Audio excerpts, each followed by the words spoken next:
I've got the amazing Kristen Boss on. For those of you that don't know Kristen, she's a network marketing coach. She teaches and trains social sellers. She's a keynote speaker, certified performance and mindset coach, best-selling author, founder of the Social Selling Academy.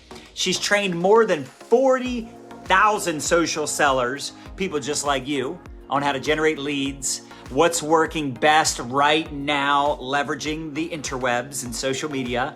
And she's coached and trained in more than 20 different companies and over 40,000 social sellers. And she also has a podcast, one of the top podcasts out there. And she's got 120,000 followers on Instagram. So obviously she's doing something right. So real quick story. I was a hairstylist for 15 years. So I like to tell people I learned everything I know about marketing by listening to people for 15 years, because people tell you everything. And marketing is truly the most radical form of empathy. It's being able to walk a mile in someone's shoes. So when you understand how people think, how people feel, what they value, what they desire, that translates to marketing very, very well. So I had a successful hairstyling business. I had done online business. I had an e-commerce business. I did social selling, sold products and all those things. And so I started, learning from, digital marketers that weren't teaching in network marketing. And I was the type of person that was falling asleep to marketing books, listening to Donald Miller, Seth Green, so many other marketing geniuses, and following funnels. Right. I was the ultimate funnel hacker and free download girl. And so you just couldn't stop me. I was just, I was a sponge that just couldn't soak up enough knowledge on marketing. So what happened was I saw a gap in how I saw network marketing leveraging social media. I was like, you know what? This industry can seriously level up in a way that feels better to people, because the number one reason people have resistance to the model is they think, this has to feel gross. It's yucky. I'm not myself, and if you, have been a veteran of social selling for a while, I call it the pioneer days, 2012 to 2016. You post 5 posts a day. You could post a really crappy photo of yourself with a product, or not. You wouldn't even have to post a picture of yourself. You get 30 people interested. You could send the same script to 50 people. People would buy. But here's the thing, social selling, internet marketing has changed so fast. It's rapid. And in fact, we've seen 4 evolutions just in the last 5 years, which is pretty rapid. And it's because our consumers are changing. And when you understand consumer behavior, you also need to understand creative marketing behavior. So that's how I help people. I'm like, let's learn how to leverage the thing that's in your hands all the time, which is your phone. You're already consuming social media.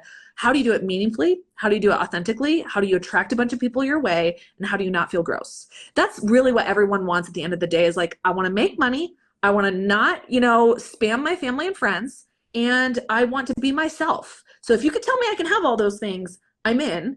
And I've noticed when people understand that and they leverage it better, there's less attrition rate and churn rate in the industry as a whole, because people stay for the long game. That's really my heart, is people are coming to this amazing business model. How can we help people see longevity in this business model? Because this is not a get-rich-quick business model. This is an approachable model that's built for longevity. What you just said is selling without selling, right? Right. Making a sale without feeling sleazy, right? Yeah. And just to put it in our terms, without having to be a Pamela Anderson, right? Without feeling like an infomercial. Yes. And I think a lot of people, then they hear that and they go in this totally opposite direction, where they never talk about their product or opportunity, and they just become popular on social media, which is also not a recipe for success and growth. So what do you teach? What are you seeing? What are those trends for, generating leads? Because like you said, the consumer is a lot smarter. Oh, a lot smarter. Sometimes people think, the algorithm's against me and it's harder to get views and attention, which is clearly false. Yeah. So what are your thoughts on all of that? I'm gonna say yes and no to that. I'm gonna say yes, it is harder to get clear views and engagement if you don't know who you're talking to. But once you know who you're talking to, you've already won half the game. Yeah. Network marketing used to be everybody benefits from your product. Yeah. Therefore, talk to everybody. Do they have a pulse? Yeah. If they have a pulse, they want your product. Like, you know, do you have hair on your head? Of course you want shampoo. But here's the thing, that worked for a while. But again, the consumer changed. How people consume content changed. It's no longer about popularity. What it's about is, I want to know what I'm going to consume regularly from your content that I'm going to enjoy consuming. Because people, what we have right now is an attention deficit economy. So people are thinking about consuming your content the same way they would about giving you their email address or their time. Their time and their attention is their most valuable resource. So you have to give them a good reason. You actually have to earn follows now, and having a pretty grid isn't enough. And actually, thank goodness, because Relatable is going so much further Amen.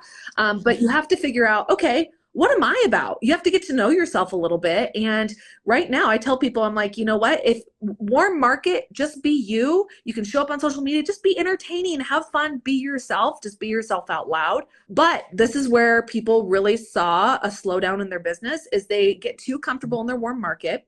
They think their warm market's going to take them to the top. It doesn't. You have to actually have cold marketing and lead generation strategy. And the number one way to do lead generation strategy is you have to have a target market you're talking to. You have to have a niche so that people are actually opting into your content and saying, yes, please, I actually enjoy this. I want more. And what we actually are about now is building bridges of trust. So if I like the content you talk about, now you're earning like content equity with me. I'm like, I'm going to keep consuming this. This is great. I'm going to tune into what John's posting. Once there's enough content equity, that starts to become trust. And then when you start talking about your favorite products, now I'm interested. Even if your niche has nothing to do with the product you sell. So many people think, oh, I sell a health product, I suddenly need to be a health professional on my platform. And it's actually not true. You just need to be you to a certain demographic of people who value the same things. Right. That's what's working. It really is so true. And I always use the example, like if Oprah Winfrey joined our network marketing companies, right? Where a lot of us are in different companies that are watching this. She wouldn't have to be an expert. She wouldn't have to be a health and wellness, but because she's Oprah Winfrey and people love her, trust her, respect her, right? The people that love her and trust her, they're going to buy whatever she's selling because they trust her. They like her. They know her. They look at her as someone that would only promote something she believes in. Mm-hmm. So, you know, that's really the foundation of building a brand, attraction marketing, the things that we've been teaching for years. And I love the way you communicate that. I think that's really powerful. And then, of course, and I know you probably get this all the time, people will say, well, what the heck do I post about? How do I know who's my avatar? What's my niche, right? People really struggle with this. So what would you say to that person that's trying to still get that clarity? Yeah, in the most simplistic and basic form, I have a chapter of this in my book. It's where we have this, we call it our lived story bias. We tend to discount the stories we've lived because we've lived them. We're like, that's a boring story. I've told it a million times. The most simple way to look at it is it's a version of you from 3 to 5 years ago. The version of you that like overcame a certain situation. Like the best way to do it is like, what have I recently overcome? What is a big life lesson that I'm often talking to people about? Or what's something I just like that genuinely interests me that I love talking about all day long? I also want to say, this is where a lot of people have drama around this, is, you know, you're not marrying your niche. You're not married. You could change it. Like, it's fine. And it doesn't mean like, this is all I talk about now. This is who I am. It's like, no, we call it like pillars of content. It's like, hey, I know that probably 70% of the time I'm going to get great recipes from you or whatever. The other 30% of the time I'm going to get to learn about your family life, this favorite product that you love so much. They're getting the behind the scenes and the stories. That's like the lived life. So, you know, it's usually just an earlier version of you. Yeah, I love that. I think it's so good. And you know, you're taking people on the journey with you. You don't have to be, we think in network marketing, like, oh, it must be easy for John and Nadia to recruit because they're top earners. Now, number one, I was recruiting when I was making no money, when I was literally spending more than I was making. I was still recruiting. Now, did the quality of people get better? Obviously. Yes. But at the end of the day, we all start somewhere, and you're not going to become a top earner. You're not going to, you know, achieve the results you're looking for, attract the kind of people that would want to work with you if you're not showing up now, yesterday. Stop overthinking it. That analysis paralysis is a real issue for people. And what would you say are the best strategies for lead generation? Like, what are you seeing when it comes to some of these top social sellers that you coach? What are some of the platforms and methods they're using to have the endless stream of leads? Yeah, so it just depends on asking like, where is my person likely hanging out and consuming their content? So, you know, if you're maybe older than a millennial, like your best bet is on Facebook and using niche Facebook groups. And I tell people, like, I've built income streams in every platform. And I think I made my first $500,000 just doing Facebook group strategy, period. Like, I wasn't on Instagram, and I was using like a Facebook group as a funnel to bring people in. It was a niched value. Here's like, I'm going to constantly just invite people in, make offers in that group. You know, it really is just like, where do I want to be? As far as like lead generation that works is, you have to, I call it like giving people a free gift. Like, they're like, the first time they're encountering your content, you want to be able to, I always say, like, when I look at an Instagram platform, I'm like, is there an ask or is there a give in the bio? The ask is like the link to their products. That's an ask. Yeah. The give is download my 5 best tips or my favorite recipes. That's a give. Oh, love that this person is serving me. And that's the fastest, literally the fastest way to build equity and generate the lead. We've talked about protecting your assets. And one of the ways, there's a couple ways to protect assets, because your leads are your assets. And so is your audience. When you build an audience of raving fans, I can't remember the author that is credited with this, but it's called 1,000 Raving Fans. If you can build 1,000 raving fans, you will never go hungry for the rest of your life, because these are your diehards. They're your brand ambassadors. You would sell dirt and they would buy. And so when you have a strong brand, like, we tend to overthink and underestimate the value of building a personal brand. And if people get intimidated with that and think like, I don't have a personal brand, I don't have a logo, I don't have color schemes, we're not talking about that. We're talking about who you serve, how you help them, and the kind of content you create. It's their experience of you and with you in the social selling sphere. So building an audience that would buy anything from you. But here's the thing, you're on social media, you don't own a single follower. If Meta was to close overnight, if TikTok was to go down, you've got, like, unless you have an email list, and we don't talk about this nearly enough in network marketing, about email marketing and the value of email marketing. It's the number one thing. People are like, well, I have my customers on the email list. I'm like, that's great. What about your leads? Every person that clicks your free gift, are you collecting the lead? Are you building a list to nurture and sell? Like, the goal is, it's 3 things. You grow, nurture, and sell over and over and over again. Grow, nurture, sell. Grow the list, nurture the list, sell to the list. That is how it works over and over. Are you a fan also of the text messaging lists? Love text messaging lists. I think they're fantastic. A lot of times people have a higher open rate with text. I'm a do both person. I'm a people love looking at all types of different ways of communication. So you can never go wrong with over communicating with your audience. Most people don't believe that. They're very afraid of, like, I don't want to bug my audience. I'm afraid they're hearing too much from me. But, like, here's the thing. When you are great at writing emails, like the industry standard, and I think it'd be good for people to hear this so they don't have drama around it, but the industry standard of an email open rate, a good open rate is about 20%. 20% of people opening your emails. If you are good at emails, you'll have 50 to 60% open rate. I have a 60% open rate with, like, I don't know, I think we have like 60,000 on my list. And that's like an insane open rate, because I give value, people love my emails, and most of our sales is generated through email. But most people are like, I don't want to do that. I'm like, this is your asset, because if for any reason, God forbid, your company goes under, the FTC closes this industry, all you're left with is your fan base and your list.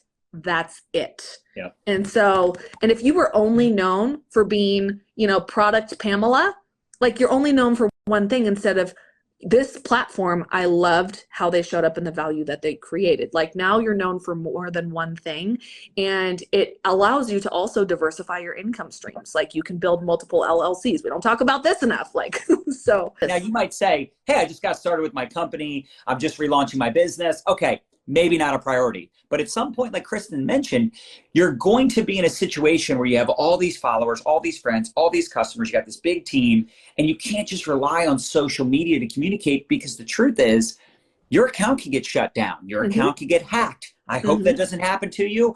I hope it never happens to me, knock on wood. But I have seen it happen to many people over time. And I remember when Chalene Johnson's account, like, she literally had people that essentially kidnapped her account. They hacked her account and got it, and they held it for ransom. And they were posting all these nasty things. And, she lost like 100,000, 200,000 followers in like 24 hours. She got it back. They took it again. It was crazy. This is back in like 2015. Yep. But the point is, you absolutely have to, at some point, make the decision, like you said, to capture leads and have a way to communicate with them outside of social media. Yeah. I love it. It's so true. And I'm all about like start the habit sooner than later. It doesn't have to be complicated. You don't have to have a nurture sequence or any of those things. Like it could just simply start with you having a free Facebook group that's value focused. And part of them getting into the group is they have to submit their email. And in exchange for their email, you just send them like a welcome guide, a free gift. Like it doesn't have to be complicated. A lot of people are like, now I need to like join Flowdesk, write an email sequence and a campaign and like have a landing page. I'm like, dear God, please don't. Yeah. Just like it could just start so simply in someone's DMs and saying like, gosh, the best way to do it is, writing a valuable post like, hey, here's 5 things I did. If you want the rest of the list of the other 10 things, comment this. Now they're giving you consent to come in their DMs. You're not just walking into their house. I always see the DMs as like somebody's house. You want to make sure you knock and they say, come in, right? And so now you have a reason. They expect you in the DMs. Now you're boosted in the algorithm for visibility because Facebook, social media is like, hey, look, they're engaging in their DMs. They're being social. You're giving them value and you're capturing the lead. Like it's a win-win-win-win-win-win-win for everybody around, right? And so I think some people just get afraid with like, I don't want to DM people. I'm like, I'm not asking you to pitch people. I'm asking you to talk to people. Well, I always laugh because people want more friends, more followers. Yeah. They want more engagement. And then I'm like, okay, cool. How many friends and followers do you have now? They're like, 500, 5,000, whatever the number is, right? 50. And it's like, cool. How many of them have you spoke to in the last 3, 4, 5, 6 months? Yeah. And it's like a very small percentage. It's like, why are you trying to get new followers and new friends if you won't even talk to the ones you got? It's hilarious. Yep.